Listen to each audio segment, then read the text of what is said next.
Outside the Wall, and we're here with Evil Dex Hello. and Wally Hello.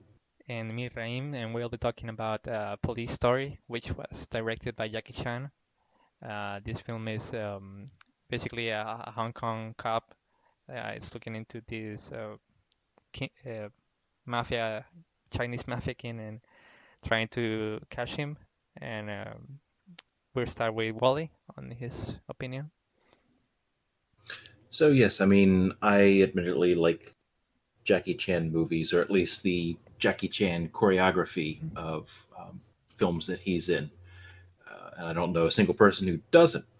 So this is essentially about the main character, who's played by Jackie Chan as this detective who is trying to, when the film opens, uncover this kind of sting operation with these corrupt business mafia type officials, and it winds up going wrong. Obviously, otherwise the movie would be really short, and winds up coming into this almost semi conspiracy where the powers that be are trying to keep and protect the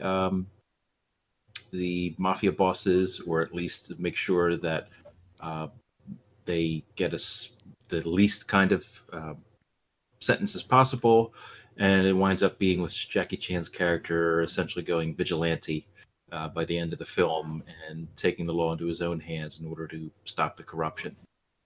There are, as per at least most Jackie Chan films I've seen, there are moments of comedy in it, particularly when the one person his character is trying to protect winds up being like sharing his apartment with him, and his girlfriend, Jackie Chan's girlfriend, shows up, and there's some moments of comedic tension there that are good. And just I think in general, um, there are other bits and pieces, and of course the choreography of the fight scenes is typical for any film with where he is the director. It's I can't quite remember what the fighting style is that he does.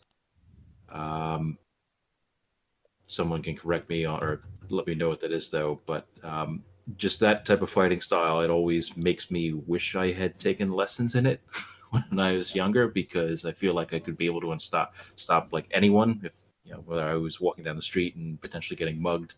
I feel like I'd be able to handle myself very nicely. Um, but yeah, it's an enjoyable film. It's definitely a lighthearted, somewhat campy film, but it's typical Jackie Chan fare. And if you like Jackie Chan and his other works, you will enjoy this one as well. Okay. So I think I'm probably the most lukewarm of the three of us on this one, and I should mention that this was one of the times when Raymond and I did a little compromise. The deal was that I would get to make him watch the South Park movie. In exchange, I would watch this one. Now the story and, for me at least, the humor in this movie are pretty kind of thin, kind of weak, I would say. I remember one part where there's like a green officer working with Jackie Chan pissing himself out of fear, which I thought was a little bit of a cringe-inducing sort of joke. But you don't really watch Jackie Chan's movies for those things. Like Wally said, you watch them for the fight scenes and the choreography. For me personally, I can definitely appreciate how that's very well done, but I don't really connect with it so much. I think sometimes I find myself kind of zoning out during the longer fight scenes, even though they're being done at a very high level. Um, so for me, it was fine, but not really great. I don't think I would want to watch any of Jackie Chan's other films after this. The only thing that I think was a little odd to me is the sort of the vigilantism aspect, the way that it's almost lionized. There was something a little bit strange about that to me, where it just felt kind of wrong. The I guess sort of almost like sort of glorification of violence, something along those lines. I'm not sure I can articulate it very well. I think I can just leave it at that and move on to you, Rain.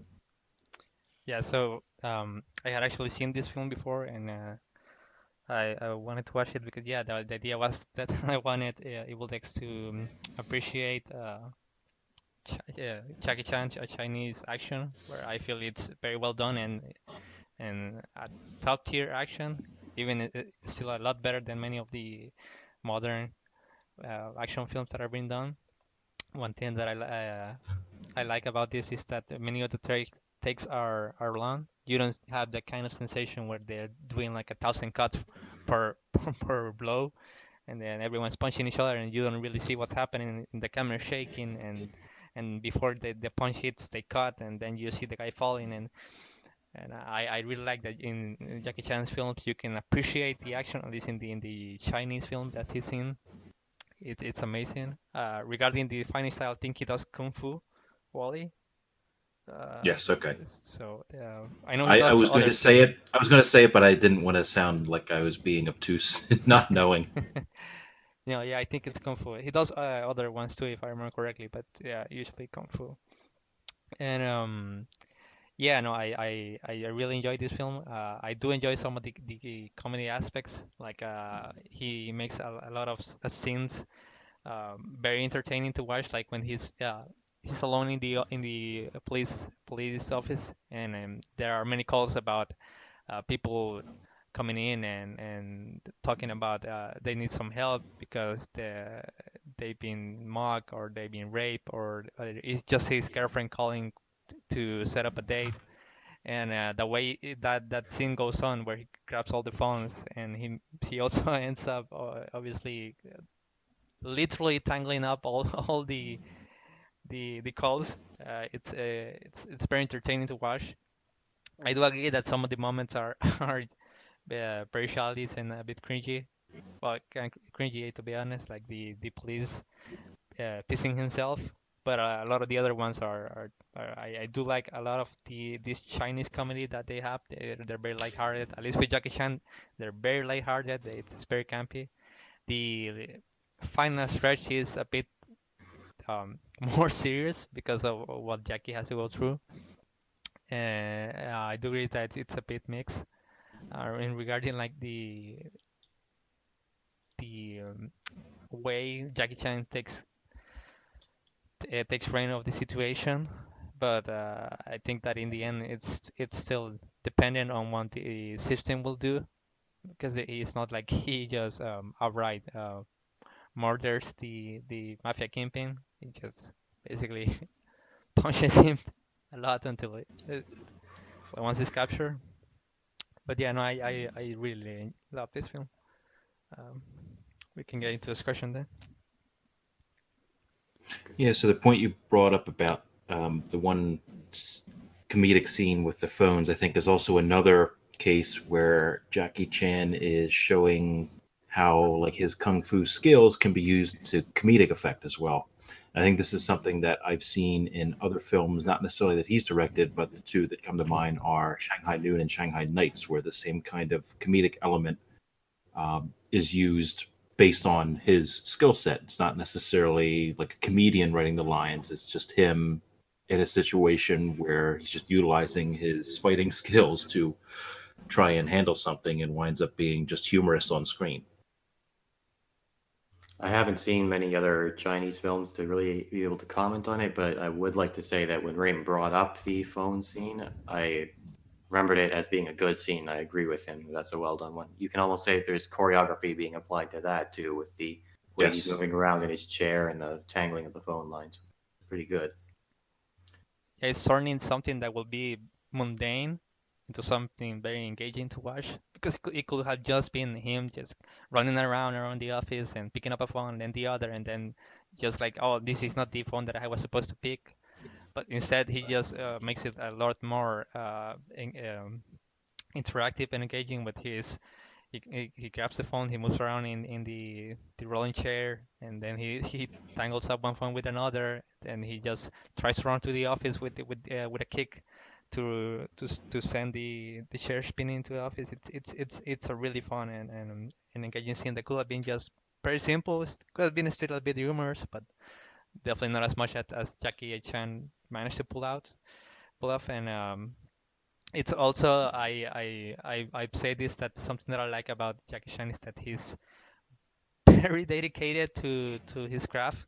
He gets as many takes as he needs to get something done. This is something that I like about the Jackie Chan films, that at the end you can see this blooper reel of him failing to do something right until he just gets it right, and he's hurt, and he does a lot of things that are humanly insane, and but that you know that he's doing it because he wants you to have a very good time and see that as Wally mentioned, his skill set, how it can be applied to just about anything in the movie.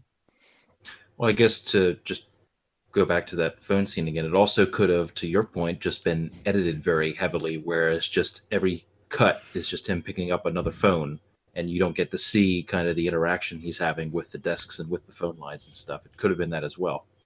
But to your last point you made, I think what needs to be said too is the fact that this is Jackie Chan doing all of his stunts. It isn't like a more Western Hollywood film where you have the stuntmen that they do in a cut, and then they make it look like the stuntman is almost like the main actor. No, this is Jackie Chan. He's rappelling down wires and stuff at the very end of the film. That's him. He's doing these incredible jumps, these incredible feats. He's running on top of cars, on buses and stuff. That's him. And I think that has to be said, which is a testament to him as an actor and as well as a director as well. Yeah, the dedication that Jackie Chan gives is certainly great. It's him doing all this stuff. It's him out there getting hurt, getting almost killing himself. I believe when he sliced down that pole and he burned his hand and I think he's dislocated his pelvis. So it's like this is insane, but he's that dedicated to it being an amazing sequence, and Yeah, yeah, Evil Dex. I think he might have been actually hospitalized after the scene where he slid down the pole. So, all I want to say on it is that I agree that it's admirable, but I'm not sure that I would want to do the same thing in his position.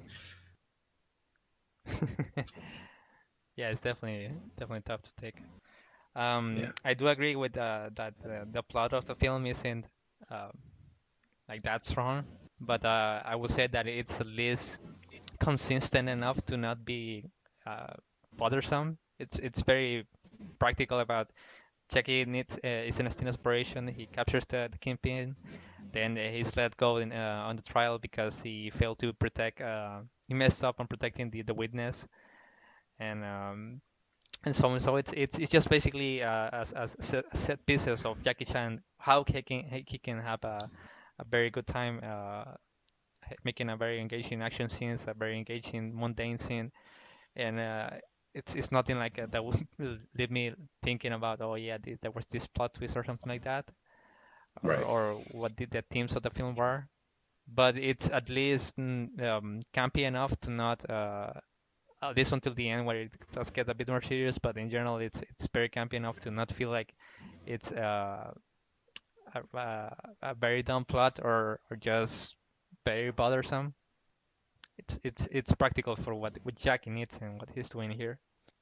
No, I agree. And maybe too, now we can segue this at least into something I've been wanting to talk about in how this compares to other action films. In particular, the comparison I think I had made after we had watched this is to a more modern American film, the Bourne trilogy, which personally I despise for what it had done to modern action films. And going back to your point, Rain, about having 1,000 cuts in a scene, that the Bourne trilogy definitely is what started that whole trend, and it has bled into other action films. The more noticeable one, at least for me, is the new Bond uh, series of films with Daniel Craig, and some other minor action ones that I've seen as well. And how I much prefer this type of action to that. I understand the reasoning behind it because it's supposed to make the audience feel like they're in the fight because they have all these camera angles everywhere and it's confusion. And but to me, I want to see a film. I don't need to feel like I'm part of the film. And I wish more films went back to this sort of style of choreography and action sequences. Yeah, so I'm with you on this. I agree. I definitely think this is a better approach than something like those two examples. It ties into something I've been interested in as well, which is how technology that's supposed to have made filmmaking easier has in some ways made it worse.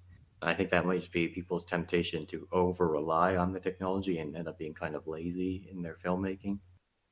Well, in one way that's saying it's making it easier. It's also making it by definition lazier.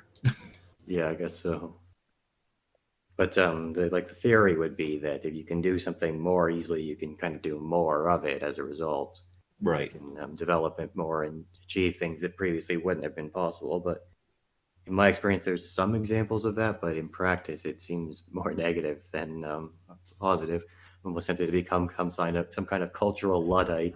Well, I know a more modern film that gets compared favorably to kind of going back to the old action sequences, although it might be a bit of a stretch, is the John Wick films. Yeah, Now I've seen all three. My only problem with buying that argument is it's a lot of more gunplay and not very much melee. And I think in the scenes in particular that I'm talking with both the Bourne trilogy and in the more modern Bond films, is the fact that a lot of these melee moments are very much the, using a borrowed phrase, death by a thousand cuts, that just completely depletes the scene and makes it not only, well, it makes it memorable, but in the wrong kind of way. Um, I've yeah, always said how many times I get a headache watching the final fight sequence in Quantum of Solace. yeah. The John Wick films are. I also seen all three, and I enjoy them all. I think well they're more of what they call the kung fu, or yeah they're more just about the gunfights, and even then they're very well done in that regard because you can appreciate what John Wick is doing. But I agree that there are not that many. There are some important melee fight scenes there, but they're not as much as you would we could compare like here in Police Story or and probably like the Bond films of Jason Bourne. I remember that this was also something that at least on the sequel of Taken was amp up to, that there was just a lot of checky cam and not appreciating the action, and I think if I remember correctly this wasn't as noticeable in the first film of Taken. And yeah, I think it's as Evil X has said, it's trying to rely too much on technology and just trying to be cheap about it.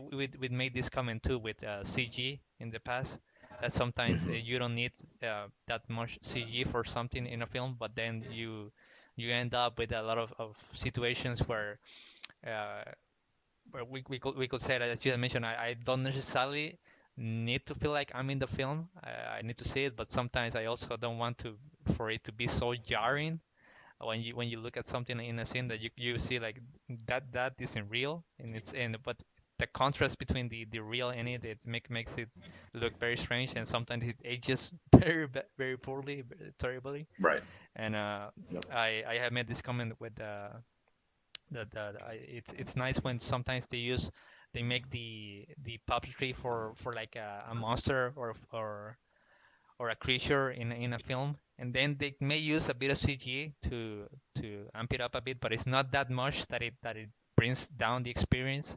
Or like well, when they make a good set for a place where like when a fight scene is going on, or that they're exploring, and that's it's very nice when they try to use more practical effects. We made this comment I think with the indie film that some of the special effects were noticeable, but they weren't that many to be jarring, and they were also like nice for a campy film like it.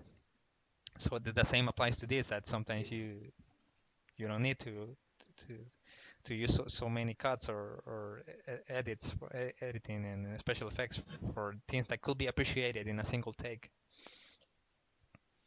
I think that's something you pointed out that so one thing that's really hard to get right is the contrast connection between two different styles or two different even types of almost reality. Like when you have live actors acting against CGI, the contrast between the two can become very visible and distracting. It's really hard to get that right, I think.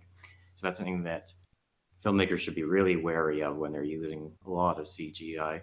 And Right. even something like an animated movie that's 2D drawn, I talked about this before, and then has CGI elements. The contrast between those two things can be very jarring. The Quest for Camelot being a really good example, where there's this bad '90s CG monster acting against like traditional 2D hand drawn characters, and it's really jarring. It takes you out of it.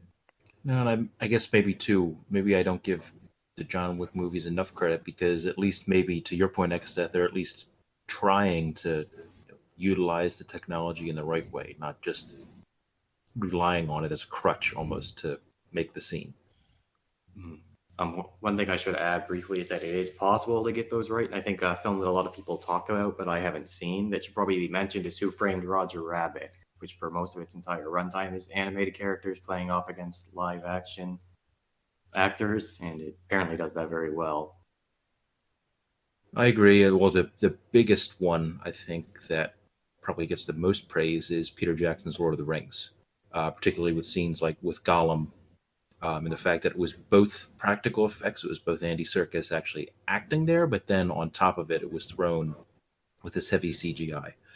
And that's throughout the film too. There are other moments and scenes where you have like when you have large groups of people on the screen. In reality, it's a small subsection of live actors, and then the rest is kind of in the background is all CGI'd, which I think to this day.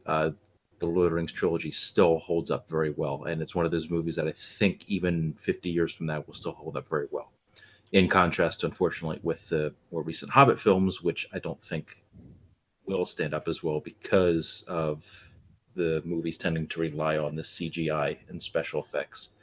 But there's other background into why that was the case, but I'm not going to go on a tangent with that. Yeah, basically, I think what happened here with Police Story is also that Jackie Chan had made a film with some United States production, and I think it was also like a Police Story kind of film, and he didn't like it, and he was like, "Well, I'm going to make my own and show you how it's done well."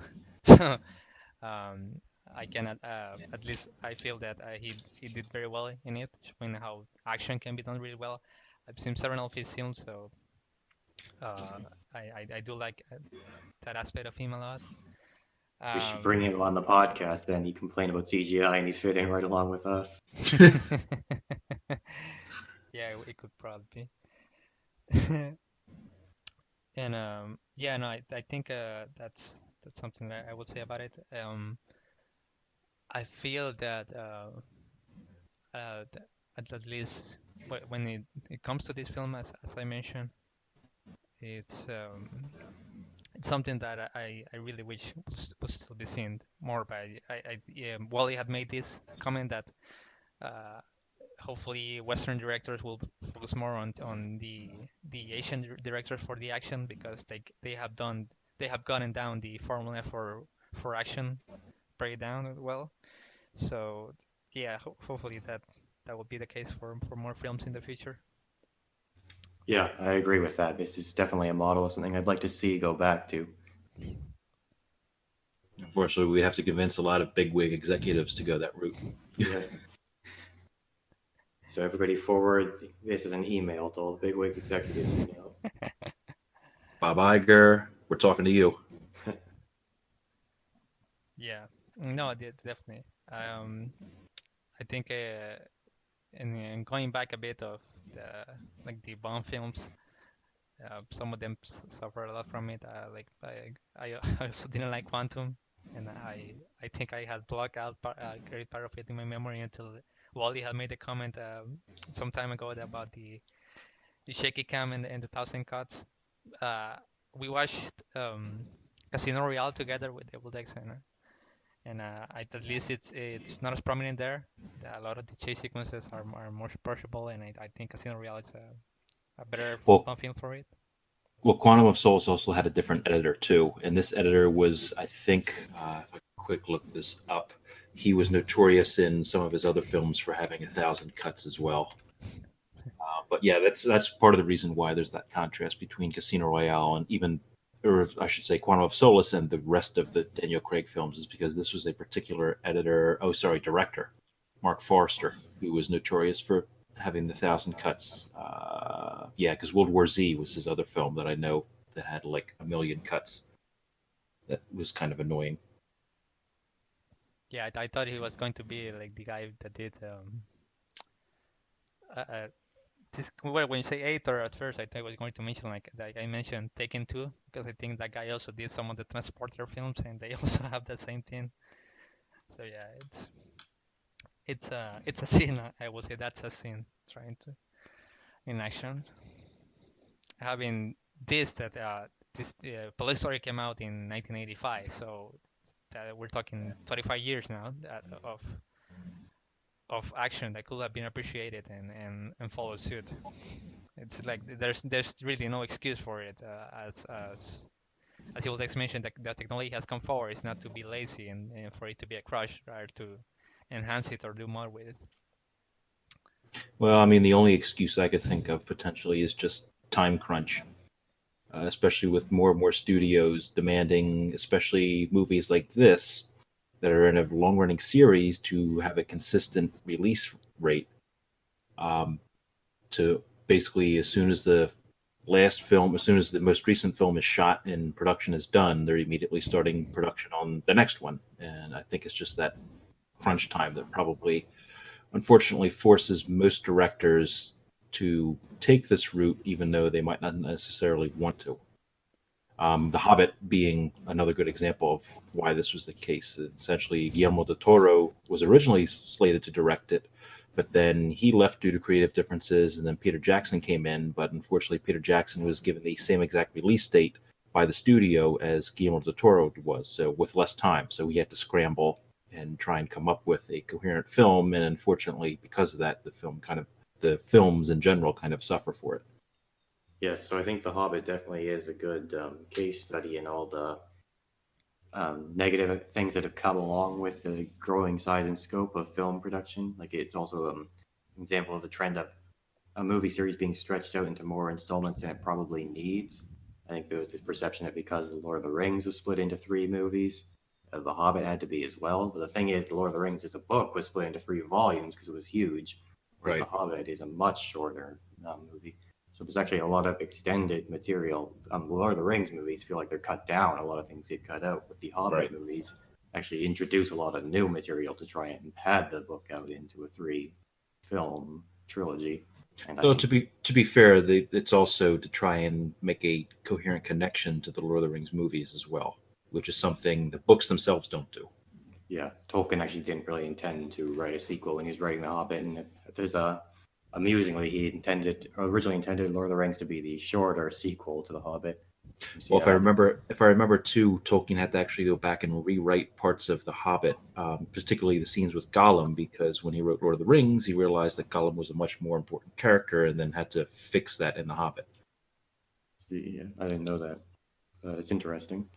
Yeah, a lot of the times with these long franchises, the creators are really just winging it as they go along, and they're just artful enough that you not everybody can notice. Yeah, I think that's basically a symptom of also like the sequel culture of the just we can have a sequel about this and then they just keep churning it out and out and the release date gets shorter, the quality also drops down in some of it, does some of them noticeably.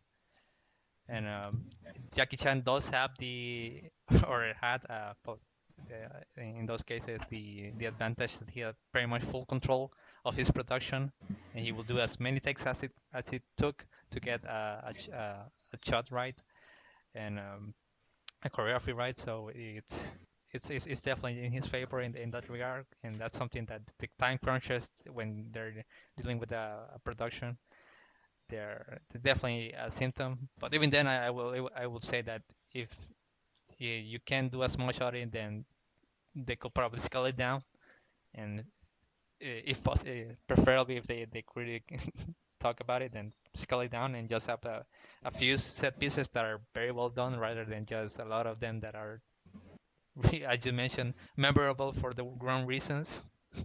Right. So yeah, I don't know if you have anything to say. But Um, I would just say that I think if, as I said in the opening, if you like Jackie Chan and you like his films, this is definitely one of the ones to watch. And to the other point too, if you want to see how what the potential for action films can be in contrast to kind of the very modern born influence type of movies, this is definitely one to take a look at, I think. Okay, all I want to say is let Jackie Chan direct the next Bond film. yeah, But then he would have to play in it. Yeah, definitely. I think I'd be very interested in an Asian director directing a Bond film, or at least be like a co-director for the action sequences. That would be that would Second be unit, amazing. maybe. Yeah, that would be amazing. Yeah, also the same. If you like a very campy action film, I recommend this. And as Wally mentioned, if you want to see the potential for action, this is definitely a film to watch.